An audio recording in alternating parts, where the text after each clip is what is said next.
मनुष्य योनि का भोग। एक गरीब ब्राह्मण यात्रा करते करते किसी नगर से गुजर रहा था। बड़े बड़े महल एवं अट्टालिकाओं को देखकर ब्राह्मण भिक्षा मांगने गया, किंतु उस नगर में किसी ने भी उसे एक मुट्ठी अन्न नहीं दिया। आखिर दोपहर हो गई तो ब्राह्मण दुखी होकर अपने भाग्य को कोसता हुआ जा रहा था। सोच रहा था, कैसा मेरा दुर्भाग्य है, इतने बड़े नगर में मुझे खाने के लिए 2 मुट्ठी अन्न तक नहीं मिला, रोटी बनाकर खाने के लिए 2 मुट्ठी आटा तक नहीं मिला। इतने में एक सिद्ध संत की निगाह उस ब्राह्मण पर पड़ी। उन्होंने ब्राह्मण की बड़बड़ाहट सुन ली। वो बड़े पहुंचे हुए संत थे। उन्होंने कहा, हे दरिद्र ब्राह्मण, तुम मनुष्य से भिक्षा मांगो, पशु क्या जाने भिक्षा देना। यह सुनकर ब्राह्मण दंग रह गया और कहने लगा, हे महात्मन, आप क्या कह रहे हैं? बड़ी बड़ी अट्टालिकाओं में रहने वाले मनुष्यों से ही मैंने भिक्षा मांगी है। महात्मा बोले, नहीं ब्राह्मण, मनुष्य शरीर में दिखने वाले वे लोग भीतर से मनुष्य नहीं है। अभी भी वे पिछले जन्म के हिसाब से ही जी रहे हैं। कोई शेर की योनि से आया है तो कोई कुत्ते की योनि से आया है, कोई हिरण की योनि से आया है तो कोई गाय या भैंस की योनि से आया है। उनकी आकृति मानव शरीर की जरूर है, किंतु अभी तक उसमें मनुष्यत्व निखरा नहीं है, और जब तक मनुष्यत्व नहीं निखरता तब तक दूसरे मनुष्य की पीड़ा का पता नहीं चलता। तुमने मनुष्यों से नहीं, पशुओं से भिक्षा मांगी है। ब्राह्मण का चेहरा दुख व निराशा से भरा था। सिद्ध पुरुष तो दूरदृष्टि के धनी होते ही हैं। उन्होंने कहा, देख ब्राह्मण, मैं तुझे ये चश्मा देता हूँ, इस चश्मे को पहन कर जा और कोई भी मनुष्य दिखे उससे भिक्षा मांग कर देख क्या होता है। वो दरिद्र ब्राह्मण जहाँ पहले गया था वहीं पुनः गया और योग सिद्धि वाला चश्मा पहनकर गौर से देखा।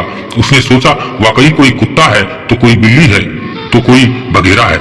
आकृति तो मनुष्य की है, लेकिन संस्कार पशुओं जैसे हैं।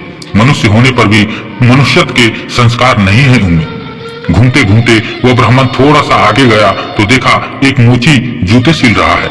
ब्राह्मण ने उसे गौर से देखा तो उसमें मनुष्यत्व का निखार पाया। ब्राह्मण ने उसके पास जाकर कहा, भाई तेरा धंधा तो बहुत हल्का है और मैं हूँ ब्राह्मण, रीति रिवाज एवं कर्म कांड को बड़ी चुस्ती से पालता हूँ। मुझे बड़ी भूख लगी है, इसीलिए मैं तुझसे कुछ खाने को मांगता हूँ। क्या मुझे तुमसे कुछ मनुष्यत्व दिखा है इसलिए? उस मोची की आंखों से टप टप आंसू बरसने लगे। वह बोला, हे प्रभु, आप भूखे हैं? हे मेरे भगवान, आप भूखे हैं? इतनी देर आप कहाँ थे भगवान? यह कहकर मोची उठा और जूते सिलकर टका, आना, 2 आना वगैरह जो इकट्ठे किए थे उस चिल्लर को लेकर एक हलवाई की दुकान पर पहुंचा और बोला, हलवाई भाई, मेरे इन भूखे भगवान की सेवा कर लो। ये चिल्लर यहाँ रखता हूँ, जो कुछ भी सब्जी, पराठे, पूरी आदि दे सकते हो वो इन्हें दे दो, मैं अभी जाता हूँ। यह कहकर मोची भागा और घर जाकर अपने हाथ से बनाई हुई एक जोड़ी जूती ले आया एवं चौराहे पर उसे बेचने के लिए खड़ा हो गया। उस राज्य का राजा जूतियों का बड़ा शौकीन था।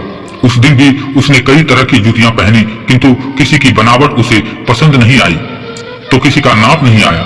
2-4 बार प्रयत्न करने पर भी राजा को जब कोई जूती पसंद नहीं आई तो राजा मंत्री से क्रुद्ध होकर बोला, अगर इस बार ढंग की जूती लाया तो जूती वाले को इनाम दूंगा, और अगर ठीक नहीं लाया तो मंत्री तेरे बच्चे तेरी खबर ले लूंगा मैं। दैव योग से मंत्री की नजर उस मोची के रूप में खड़े असली मानव पर पड़ गई, जिसमें मानवता खिली थी, जिसकी आंखों में कुछ प्रेम के भाव थे, चित्त में दया और करुणा थी। ब्राह्मण के संग का थोड़ा सा रंग लगा था। मंत्री ने मोची से जूती ले ली एवं राजा के पास ले गया।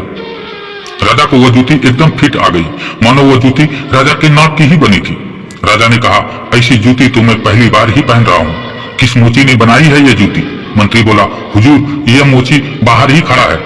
मोची को बुलाया गया। उसको देखकर राजा की भी मानवता थोड़ी खिल उठी।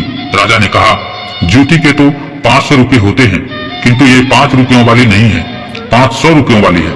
जूती बनाने वाले को 500, जूती के 500, जूती बनाने वाले को 500 और जूती के 500, कुल 1000 रुपये दे दिए। मोची बोला, राजा जी तनिक ठहरिए, ये जूती मेरी नहीं है, जिसकी है उसे भी अभी ले आता हूँ। मोती जाकर विनय पूर्वक उस ब्राह्मण को राजा के पास ले आया और राजा से बोला, राजा जी यह जूती इन्हीं की है। राजा को आश्चर्य हुआ। वो बोला, ये तो ब्राह्मण है, इसकी जूती कैसे? राजा ने ब्राह्मण से पूछा तो ब्राह्मण ने कहा, मैं तो ब्राह्मण हूँ, यात्रा करने निकला हूँ। राजा ने मोची से बोला, जूती तो तुम बेच रहे थे, इस ब्राह्मण ने जूती कब खरीदी और बेची? मोची ने कहा, राजन, मैंने मन में ही संकल्प कर लिया था कि जूती की जो रकम आएगी वह इन ब्राह्मण देव की होगी। जब रकम इनकी है तो मैं इन रुपयों को कैसे ले सकता हूँ, इसीलिए मैं इन्हें ले आया। न जाने किसी जन्म में मैंने दान करने का संकल्प किया होगा और मुकर गया होऊंगा, तभी तो यह मोची का चोला मिला है मुझे। अब यदि मुकर जाऊं तो न जाने मेरी कैसी दुर्गति होगी आगे। इसलिए राजन, ये रुपये मुझे नहीं चाहिए, ये मेरे नहीं है।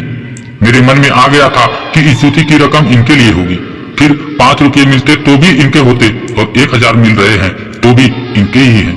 हो सकता है मेरा मन बेईमान हो जाता, इसीलिए मैंने रुपयों को नहीं छुआ और असली अधिकारी को ले आया। राजा ने आश्चर्यचकित होकर ब्राह्मण से पूछा, ब्राह्मण, मोची से तुम्हारा परिचय कैसे हुआ?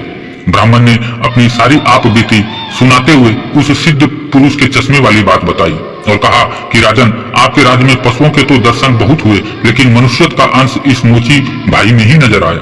राजा ने कौतूहल बस कहा, लाओ वो चश्मा जरा हम भी तो देखें।